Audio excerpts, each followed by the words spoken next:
నమస్కారం సార్. నమస్తే sir, మాల్దీవులు and Lakshadweep వీటి గొడవ వివాదం అయితే ఇంకా కంటిన్యూ అవుతుంది. సో అప్పుడు వివాదం ఉన్న టైంలో మాల్దీవ్ ప్రెసిడెంట్ చెప్పడం చూసాం, మాల్దీవుల్లో ఉన్న భారత ఆర్మీ వెనుదిరగాలి అని చెప్పేసి.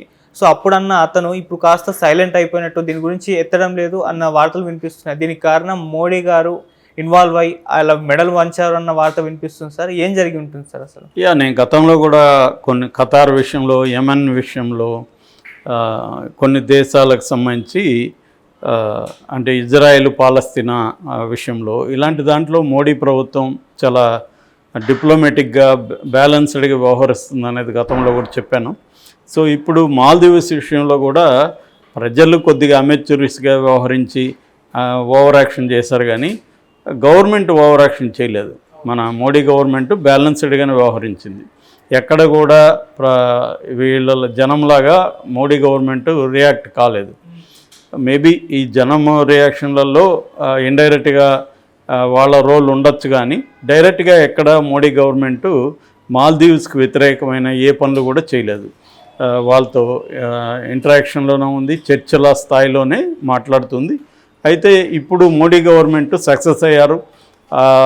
మాల్దీవ్స్ ప్రెసిడెంట్ని కొద్దిగా ప్రెజరైజ్ చేయడంలో మోడీ ప్రభుత్వం డిప్లొమాటిక్గా సక్సెస్ అని చెప్పచ్చు. సో ఏం జరిగింది అనేది చూసినప్పుడు ప్రధానమైన ఇష్యూ ఎక్కడొచ్చిందంటే, లక్షద్వీప్లో మోడీ వెళ్ళి 2 రోజులు ఉండడం, ఆ సందర్భంగా ఫోటో షూట్లు అవి చేయడం.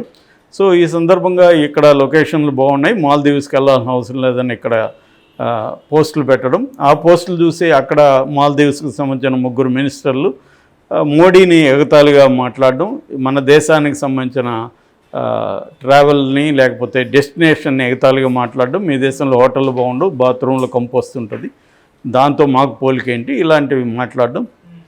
దాంతో ఇక్కడ ఉన్న దేశభక్తులకి కోపం వచ్చి ఆ దేశానికి సంబంధించిన ట్రావెల్ని అంతా క్యాన్సిల్ చేసుకోవడం. దాదాపు 5 నుంచి 10,000 టికెట్స్ క్యాన్సిల్ అయినాయి. అక్కడ హోటల్ రూమ్లు బుకింగ్లు క్యాన్సిల్ అయినాయి. ఎందుకంటే మాల్దీవ్స్కి మొత్తం సంవత్సరానికి 17 లక్షల మంది అక్కడ ట్రావెలర్స్ వస్తే అందులో 2 లక్షలకు పైన ఇండియన్స్ ఉంటారు. మన తర్వాత Russians number of travels Russia నుంచి వస్తారు వాళ్ళకి. అలాగా మన వాళ్ళు ఎప్పుడైతే ఇవన్నీ క్యాన్సిల్ చేసుకున్నారో దానివల్ల వాళ్ళ అక్కడున్న టూర్ ఆపరేటర్ల మీద చాలా పెద్ద దెబ్బ పడింది అది. సో ఇక్కడ ఈజీ ట్రిప్ లాంటి సంస్థలు కూడా మేము ఆ దేశానికి బుక్ చేయమని ప్రకటించారు ఓపెన్గా. ఇలాగా ఒక్కసారిగా ఇది జరగడంతో ఆ దేశంలో కొంత ప్రెజరు పడింది. సో ప్రెజర్ పడి వాళ్ళు ఏం చేస్తారంటే, అక్కడున్న ప్రతిపక్షాలు, ఈ అధికార పక్షం మొయిజ్జు, ఈయన పేరు ప్రెసిడెంట్ పేరు మహమ్మద్ మొయిజ్జు, ఈయన మీద గొడవకు రావడం, చివరికి ఆ ఒత్తిడిని తట్టుకోలేక ఆ 3 మినిస్టర్ని తీసేశారు, రిజైన్ చేయించారు. సో అదొక సక్సెస్ అనుకుంటే, రెండవది మన ట్రావెలర్స్ ఆగిపోవడం వల్ల దాని మీద ఎఫెక్ట్ కూడా పడింది. అది టెంపరీనే, అదేమీ లాంగ్ టర్మ్ ఎఫెక్ట్ కాదు. బట్ అన్నిటికంటే మన వాళ్ళు ఎప్పటి నుంచో ఇండియా ఫస్ట్ అనే పాలసీని వాళ్ళు అమలు చేస్తున్నారు మాల్దీవ్స్. మన వాళ్ళు కూడా నైబర్ ఫస్ట్ అనే పాలసీ మా మోడీ గవర్నమెంట్ ఎప్పటి నుంచో అమలు చేస్తుంది.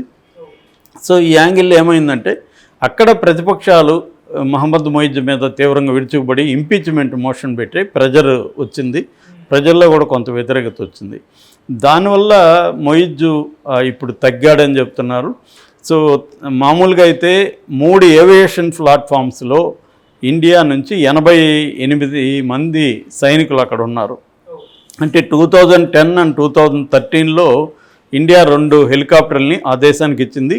2020లో ఒక మినీ ఫ్లైట్ని కూడా ఆ దేశానికి ఇచ్చింది. ఈ ఫ్లైట్ అండ్ ఈ హెలికాప్టర్లని మెయింటైన్ చేయడానికి మన వాళ్ళు అక్కడ కొంతమంది వెళ్ళారు. అంటే ఈ ఫ్లైట్ కానీ ఈ హెలికాప్టర్లు కానీ ప్రధానంగా సహాయక చర్యలకి, ఎమర్జెన్సీలో లేకపోతే హెల్త్ పరమైన ట్రాన్స్పోర్ట్లకి దానికి వాడుకోవడానికి మన దేశం ఇచ్చింది. దానికి ప్రతిగా అక్కడ మన కొంత నిఘా కార్యక్రమాలు చేయడానికి హిందూ ఓషన్లో మన వాళ్ళని అక్కడ పెట్టారు. కాకపోతే అది మెయింటెనెన్స్ పేరుతో పెట్టారు. సో ఎప్పుడైతే ఇది జరిగిందో మొయిజ్జు పార్టీ ఏం చేసిందంటే, ఎలక్షన్లలో ఇండియా అవుట్ అనే ఒక స్టాండ్ తీసుకున్నది. మేము అధికారంలోకి వస్తే ఇండియన్ సైన్యాన్ని మేము పంపించేస్తాము, ఇండియా అవుట్ అనే పాలసీని తీసుకుంటాము, ఇండియన్స్ అనేక విషయాల్లో ఇంటర్నల్ విషయాల్లో చొరబడుతున్నారు, ఆ మధ్య కూడా మన చేపలు పట్టేవాళ్ళు సముద్రంలోకి వెళ్ళినప్పుడు వాళ్ళ కోస్ట్ గార్డులు వచ్చి 3 పడవల్ని స్వాధీనం చేసుకున్నారు. సో ఇటువంటి అనేక చర్యల్ని మేము ఖండిస్తున్నామని మొయిజ్జు వెళ్ళాడు. అదే టైంలో ఇజ్రాయెల్ పాలస్తీనా మీద లాస్ట్ ఇయర్ అక్టోబర్లో అటాక్ చేయడం, దాంతో ఈ దేశం కూడా ముస్లిమ్స్ కాబట్టి వీళ్ళందరూ కూడా ఇజ్రాయెల్కి వ్యతిరేకమైన స్టాండ్ తీసుకొని పాలస్తీనాకి సపోర్ట్ చేసింది. ఇండియా ఇజ్రాయెల్కి సపోర్ట్ చేస్తుందన్న అభిప్రాయం ఆ దేశంలో ఉంది. అది కొంతవరకు వాస్తవం కూడా. మనోళ్ళు ఏంటంటే పాలస్తీనాకు కూడా దాని ఏమంటారు వాళ్ళ సహాయక చర్యలన్నీ ఇండియా కూడా చేసింది. వైద్య పరికరాలు, మెడిసిన్స్ అన్నీ పంపించింది అక్కడికి, అట్లాగే ఖండించింది కూడా. అట్ ద సేమ్ టైం అక్కడున్న హమాస్ తీవ్రవాదులు ఇజ్రాయెల్కి మీద అటాక్ చేయడానికి కూడా గట్టిగా ఖండించింది. ఇజ్రాయెల్తో కూడా మంచి సంబంధాలు మెయింటైన్ చేస్తుంది ఏది మోడీ గవర్నమెంట్.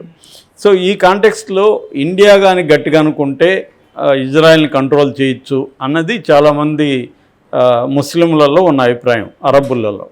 కానీ ఇండియా ఆ పాలసీ తీసుకోవాలి, ఇరువైపులా కూడా బ్యాలెన్స్ చేసే పాలసీని తీసుకునింది. ఇది ఎప్పటి నుంచో కూడా ఇదే పాలసీలోనే ఉంది. ఈ మధ్య మోడీ వచ్చినాక కొద్దిగా ఇజ్రాయెల్తో సంబంధాలు మెరుగైనాయి, అంతకుముందు కూడా ఉన్నాయి.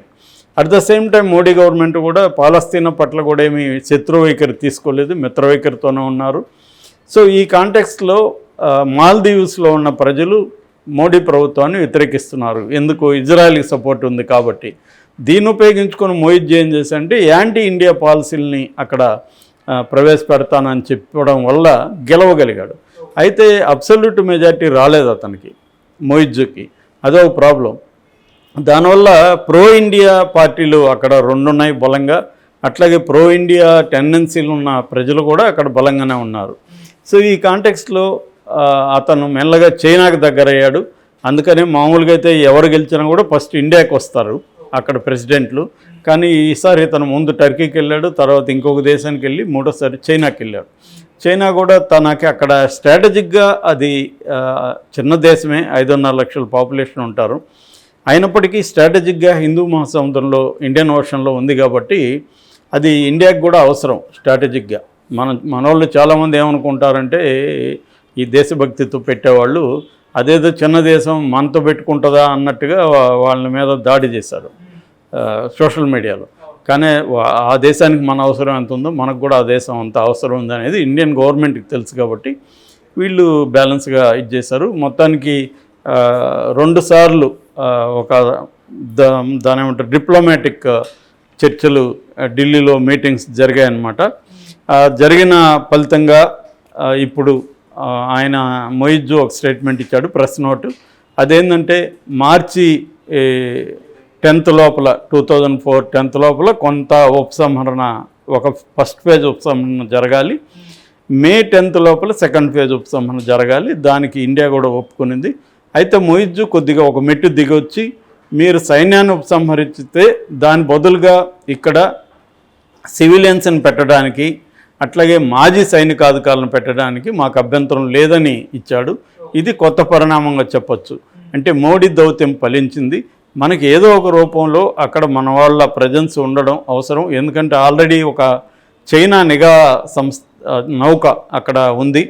సో మనకు కూడా అక్కడ స్ట్రాటజిక్గా మన సైన్యం కానీ లేకపోతే అక్కడ మన నౌకలు కానీ లేకపోతే మన హెలికాప్టర్లు ఇవి ఉండాల్సిన అవసరం ఉంది ఆ దేశంలో. సో చైనా కూడా బ్యాలెన్స్గానే వ్యవహరిస్తుంది అనేది మన దేశంలో ఉండే రక్షణ నిపుణులు చెప్తున్నారు. చైనా కూడా ఇండియాని గట్టిగా వ్యతిరేకించట్లేదు కాబట్టే మొయిజ్ కూడా మెత్తబడ్డాడు. చైనా కూడా ఏంటంటే ఇండియన్ ఓషన్లో రేపొద్దున మనకి ఇండియాకి ఇబ్బంది అయితే అది కొంత సీరియస్ పరిణామాలు చోటు చేసుకుంటుందని చెప్పి మేము జాగ్రత్తగా ఉన్నామని చైనా కూడా అంటుంది. సో ఈ కాంటెక్స్ట్లో మొయిజ్ ఒక మెట్టు దిగి సైన్యం లేకపోయినా పర్లేదు, మీరు మాజీ సైనికులను పెట్టండి, అట్లాగే సివిలియన్స్ను కూడా ఇక్కడ పెట్టడానికి మాకేం అభ్యంతరం లేదనడం ఖచ్చితంగా మోడీ సాధించిన విజయంగా చెప్పుకోవచ్చు దౌత్యపరమైన దీంట్లో. అంటే మోడీ ప్రభుత్వం ఏంటంటే మొత్తంగా ఇవాళ ఉన్న జియో పాలిటిక్స్లో జాగ్రత్తగా వ్యవహరిస్తుంది, ఆచితూచి వ్యవహరిస్తుంది, డిప్లొమసీకి మాత్రం ఇంపార్టెన్స్ ఇస్తుంది. అంటే మనోళ్ళు ఏంటంటే ఏ రోజుకి ఆ రోజు డెవలప్మెంట్స్ మాత్రమే చూస్తారు మామూలు ప్రజలు. కానీ ఇండియన్ గవర్నమెంట్ అట్లా చూడట్లేదు. ఇది ఒకరోజు ఇబ్బందులు ఉండొచ్చు, రెండో రోజు అది పరిష్కారం అవ్వచ్చు. ఒకరోజు ఇబ్బందుల్ని మనం అది సీరియస్గా తీసుకొని దాన్ని పెంచొద్దు. కాబట్టి పర్మనెంట్గా మనం చుట్టుపక్కల ఉన్న నైబరింగ్ కంట్రీస్తో ఫ్రెండ్లీ టర్మ్స్లోనూ ఉండాలి అనేది మోడీ ప్రభుత్వం పాటిస్తుంది.